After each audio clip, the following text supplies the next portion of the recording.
This one really upset me though because I was having what was one of the best wars that I've had in many seasons.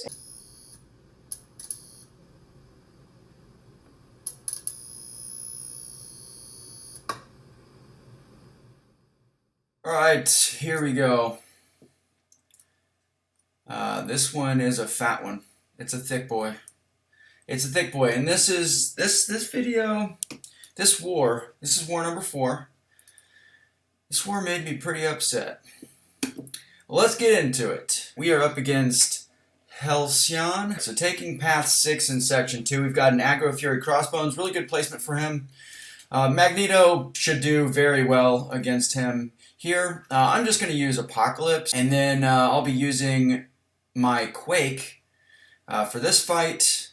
It has like Strike Back and Power Alternator, so Quake just bypasses that completely. And then I'm also going to be taking this fight with Quake. It's also got Power Alternator and something like the heavy can't be interrupted or something. Very easy Quake fight. So I have those 3 fights in section 1. I'm going to be taking path 7 in section 2. And the original plan is I'm going to be taking this fight here with Quake, parry style, and then this fight, this is going to be a very easy Quake deck style fight. Just don't let him hit you because it has kinetic transference.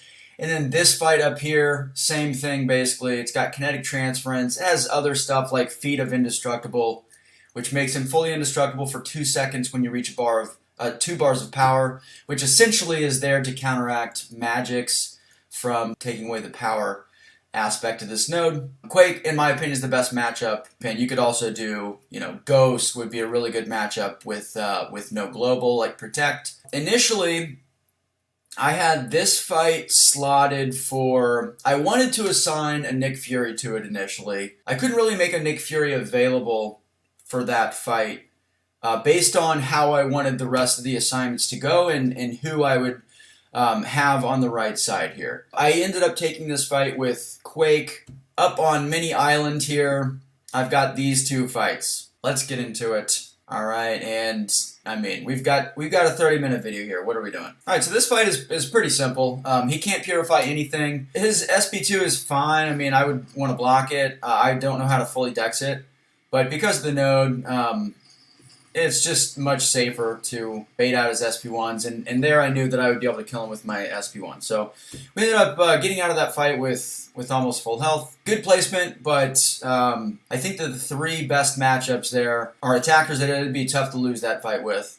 Apocalypse, Magneto, and Omega Red. Here we are going to switch over to a Quake build, 9 out of 9 greater strength. And then I'm actually throwing in some Extended Fury because of my Hyperion fights. Because I've decided to take Immortal Hulk, I want as much attack as I possibly can manage out of Quake with the bleed, and then I run 1 point and Coagulate. So, most fights, if I play perfectly and I don't get touched, I'll come out of the fight at about 93% health, so I'll lose about 7% to my bleed damage. Dormammu sometimes, because his animations are... I sometimes get lost with his animations, and... yeah, he can clip me sometimes. There, I screwed up. Because I had the precision buff from dexterity, I get degened, and yeah, it cost me 20% health. So that's unfortunate. Especially this where I have a lot of fights, and you never want to just give away free health. 1 more cycle here, and he's dead. Alright, boom. You see those little extra dexes, man. Always irritating to watch. Now he's got Wrath. He's stun immune. He looks super cool when he's in Wrath with his glowing red eyes. But yeah, he still can't do anything. Boom. He gone. So peace out to that, homie. I do end up finishing this fight here. It was assigned to an Archangel. And I do think that Archangel with Guidance is a really good matchup there. That fight just went sideways. That happens sometimes. And Dr. Doom is the type of champ that if the fight goes sideways, you're going to be in trouble. So I do need to play this parry style, which I'm fairly comfortable with. And for whatever reason, there aren't really any timing issues with the parry against Doom. It seems to be only against large and extra large champs, or maybe only extra large champs. But, you know, because of his block penetration, I am losing an ass ton of health here. I was going to initially have a Cosmic Ghost Rider take this fight. I think the Cosmic Ghost Rider would be a pretty strong option, certainly a better option than Quake. I even considered using Apocalypse just because I'm way more comfortable using Apocalypse as an attacker than I am Quake. But, you know, I kind of had that nagging curiosity.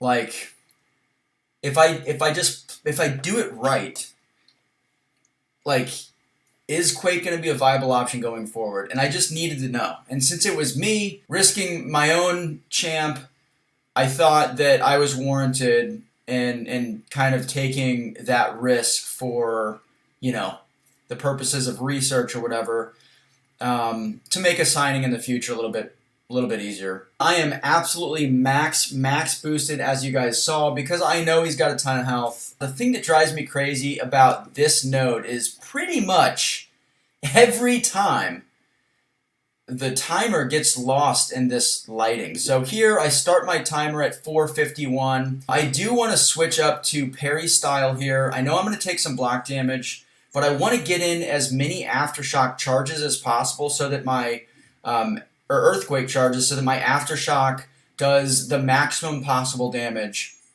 And basically what we're looking at is this timer here. It's every 10 seconds he's going to get stunned, and this timer. So as long as he's under the effects of aftershock here, he has a concussion, and as long as that overlaps with the encroaching stun timer, I reduce ability accuracy by 100%. I don't get stunned, completely bypassing the encroaching stun timer. All right, so you see that we're doing pretty well. But because of his health pool, because this fight is lasting a while, you see that this is going to end up being a little off. So I end up getting stunned. I do have an invulnerability boost.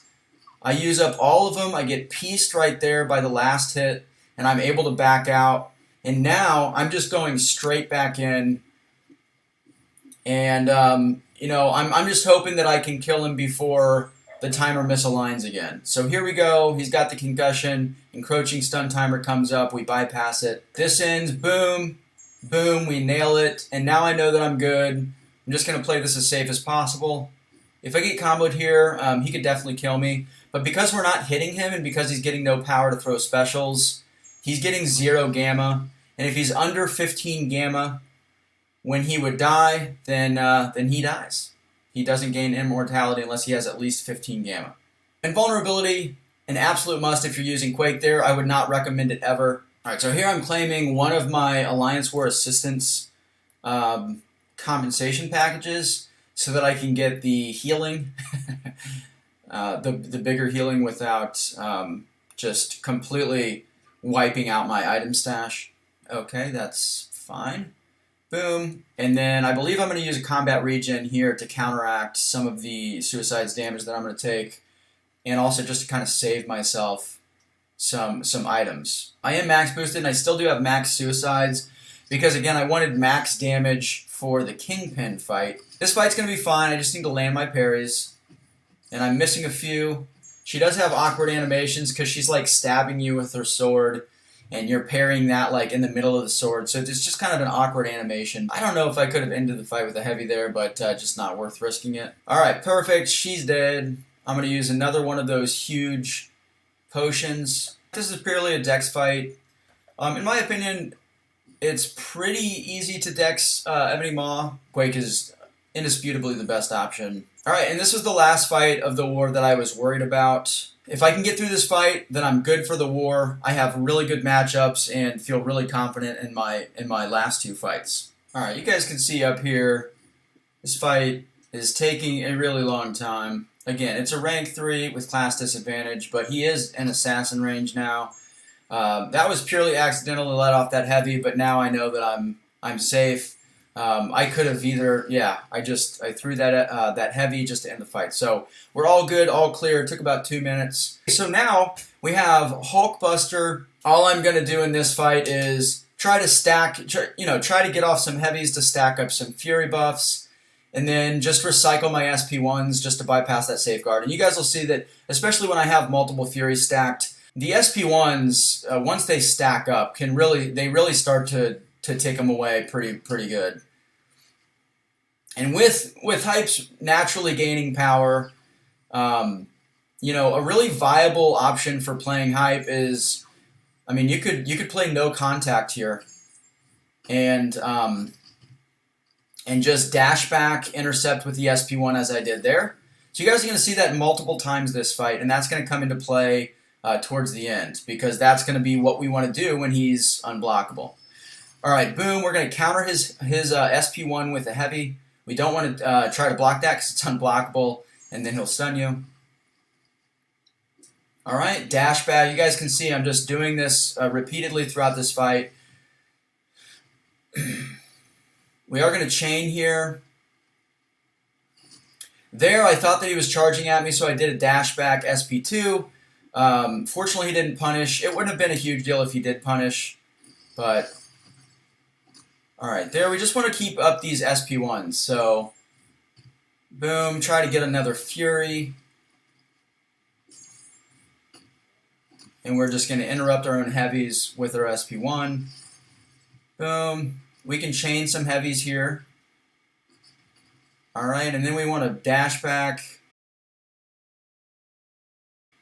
All right, so here he gains the regen. I throw the SP2. It doesn't stun him. I dex there. It doesn't trigger.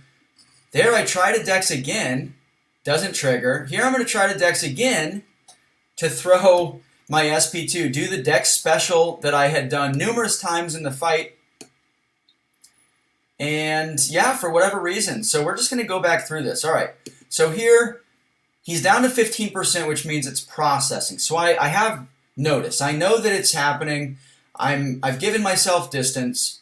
And when I throw off the SP2 here, I'm hoping that it stuns him. Because if it stuns him, it's going to cancel his regeneration. I can bypass Vigorous Assault. It doesn't, of course. There it goes. It triggers. So now I'm like, okay, I just need to dash back SP2. Not a big deal. I dash back SP2 successfully. I'm looking for the stun. I don't get it. Not a big deal. There, I dash back pretty soon. So I thought that I swiped back a second time here. But, you know, maybe I just got caught dashing back. That happens to me often. I've talked about that in my videos. So I'm okay with this. I'm going to take a little two-piece there. I'm still at 75% health. Not a big deal. He throws off a heavy. I'm able to easily outrange this. And now I'm just going to wait for him to either throw an SP1 so that I can punish it with my own SP1, or charge at me so that I can dash back SP1. There.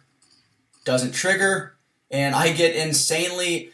You could read this two different ways. I think that I get really unlucky that he crits on his last two hits there, knocks me down to 1%.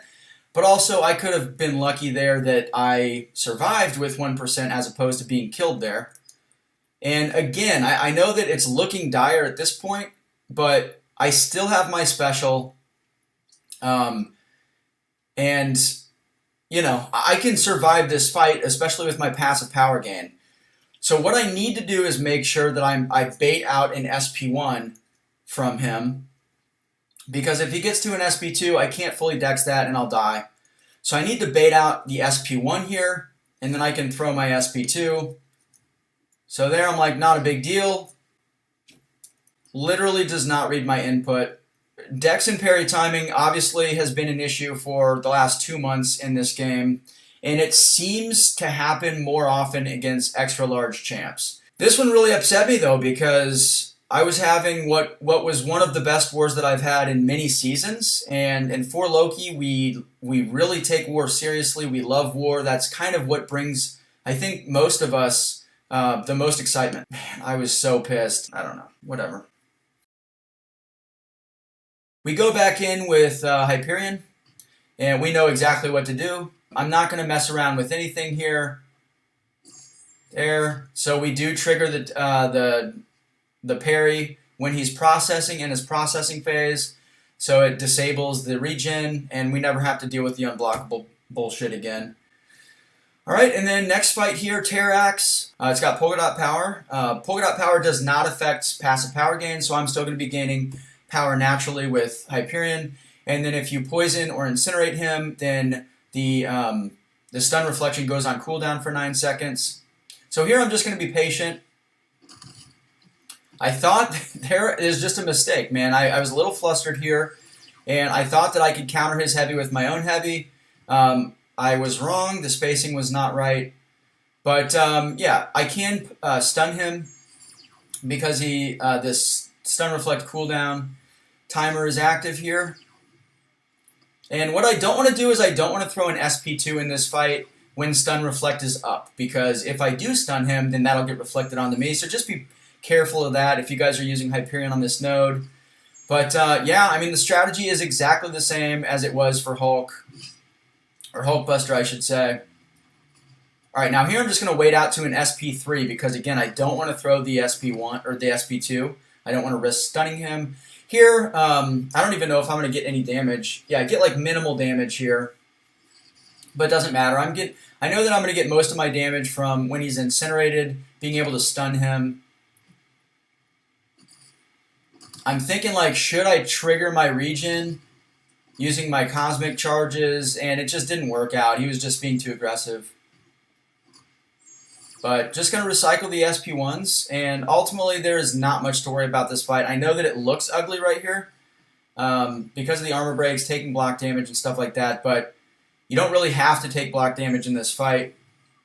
I'm chalking this up to me trying to get greedy and hold my block to trigger my regen, using these, which again, just don't need to do that. But yeah, he goes down. A really good matchup, really easy fight.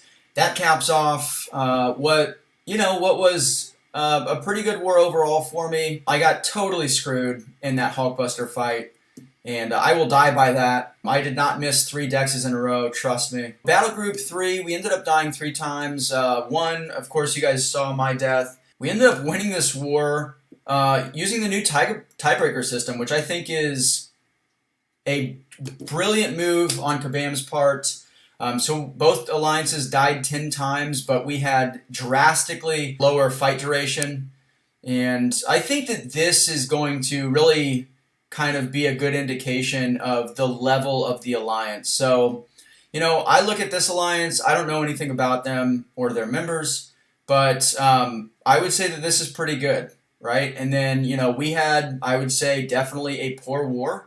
Anytime we hit double digits, it's not a good war for us. So they played up, we played down, but probably because of the attackers that we're using, because of the rosters that we have relative to theirs, they're probably bigger and more developed. We're able to get through fights a lot faster, and that's going to be a good indication of which alliance, quote-unquote, should win in a war. So I love that change. All right, here we have the coins. I did end up getting the gold coin, or finishing with a gold war. This war, I would have had the platinum. Taking it from Lags, who's just been camped out in the platinum zone all season. He's been having a great season. But anyway, that is it, guys. Hope you enjoyed. Leave a like and a comment, and subscribe also if you want. But anyway, I'll catch you in the next video.